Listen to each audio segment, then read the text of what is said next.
Hey, what's up, everybody? This is Charles. I want to welcome you guys to another episode of the Dreamerspro Show, where we cover everything from sports, hot topics, classic debates, and where we give you a first perspective on sports on how we see it. And today's topic is, should the Clippers bring back Marcus Morris? So that's the topic I want to get into in today's video. But before we get into that, please make sure you go ahead and hit the like button, hit the subscribe button, hit the notification bell to be notified whenever we drop our content. Be sure to subscribe to our Dreamerspro Short Clips channel, which we have linked in the description below. And with that being said, let's just get straight into the content here. So today we're going to be talking about off-season moves that certain teams should be making. I'm going to be covering other teams like the Golden State Warriors and others in the coming weeks. But in this particular video, I want to talk about Marcus Morris. He was one of the mid-season acquisitions that the Clippers had last season. He was actually quite coveted.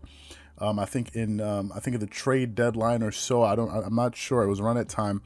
He was coveted by a lot of teams, but specifically the Clippers and the Lakers. Now, in that particular instance, he was playing with the New York Knicks, if I'm not mistaken, and he was putting up some pretty decent numbers with the Knicks. Although we don't have his regular season stats for the Knicks, we just have his stats for the season with the Clippers. Now, at that time, it was sort of a tug of war between these two teams because it was also more about strategy, because the Clippers wanted to keep him away from the Lakers, and the Lakers wanted to keep him away from the Clippers. But he was also a very good player because of his versatility. And when the Clippers were able to acquire him, number one, they were able to keep him away from the Lakers, which is the first thing. But in return, they also got some great three-point shooting. He was a fantastic three-point shooter. He was also a great mid-range shooter. He can create his own shot off the dribble, which is something that I think that they liked. He was another player that can go out there and make a play on his own. He didn't really need someone to get him his shot.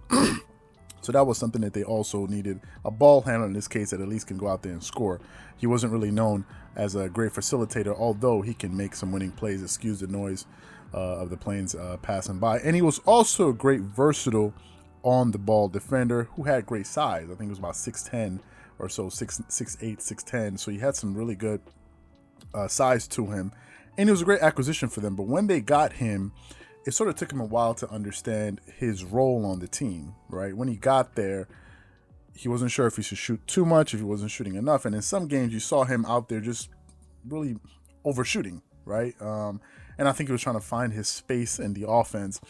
As time went on, though, however, you could see that he sort of found his, his role on the team. He knew the right amount of shots that he needed to take per game to be efficient.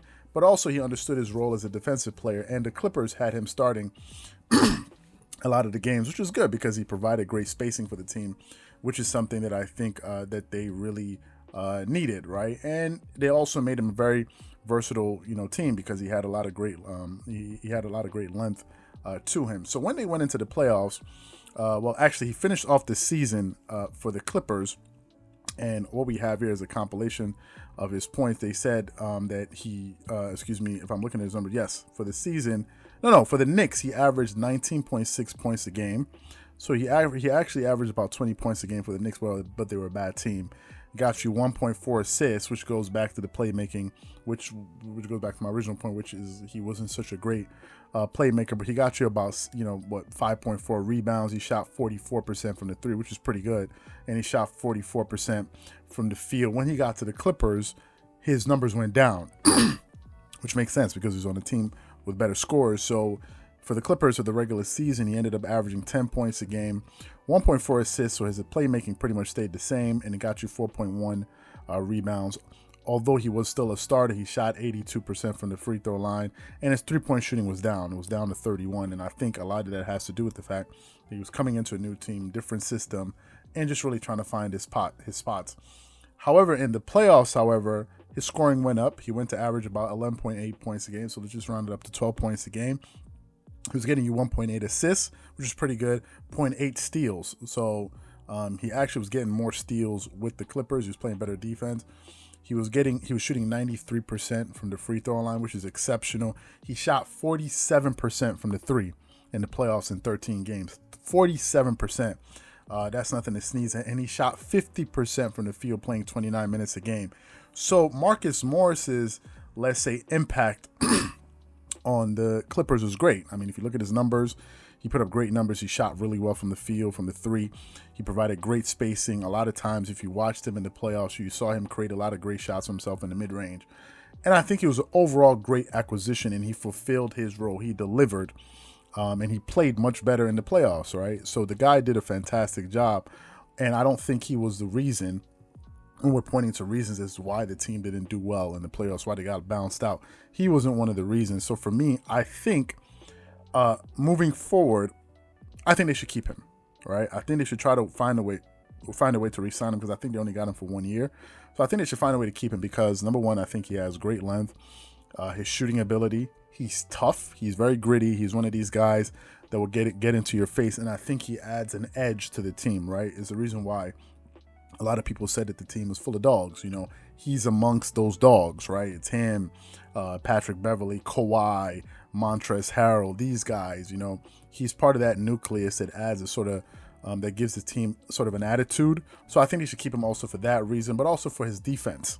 The guy plays great on the ball defense. He's a very versatile defender, and he was starting for them, right? And if they don't sign him, who are they going to start in replacement of him? Is it going to be John Michael Green? No, I don't think so, because John Michael Green, I believe, is best suited coming off the bench for them and providing a great offensive and defensive punch. As you saw, John Michael Green also played really well in the playoffs for the Clippers this offseason. So for me, I definitely think they should re-sign him. They should find a way to re-sign him because I think he's a very important piece. And any team that ends up getting Marcus Morris, in the case if the Clippers don't end up re-signing him, I think that team is probably going to be better off. So I don't think he's someone that you want to let walk away, especially considering all that they went through to acquire him.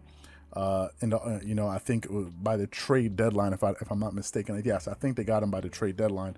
I don't remember who they traded him for, though, however, so that currently escapes my mind. So for me, I think that the Clippers should definitely find a way to re-sign him, because I think he's going to be instrumental to the success next season. And I think he's one of the reasons, just another reason why so many people pick the Clippers, because of their depth. He just gives them more and more and more and more depth, and it makes the team very versatile, allows them to play sort of a small lineup. You can have, Kawhi, either Patrick Beverley, Kawhi, Marcus Morris, Paul George. I mean, those four players, imagine those guys anchoring your defense. These are great, versatile defenders, and in a league where everyone plays small ball, they can work really well. And if you want to play Montrezl Harrell at the 5, some people may say he's too small. Fine, you can bring in another big, maybe Zubac or whoever else, Dwight Howard or whoever else. So for me, I definitely think they should keep him. So what I want to know from you guys is quite simple. Do you think the Clippers should bring back Marcus Morris? Whatever you guys think, please leave your thoughts and comments in the comment section below. Again, if you enjoyed the video, please make sure you go ahead and hit the like button, hit the subscribe button, hit the notification bell to be notified whenever we drop our content.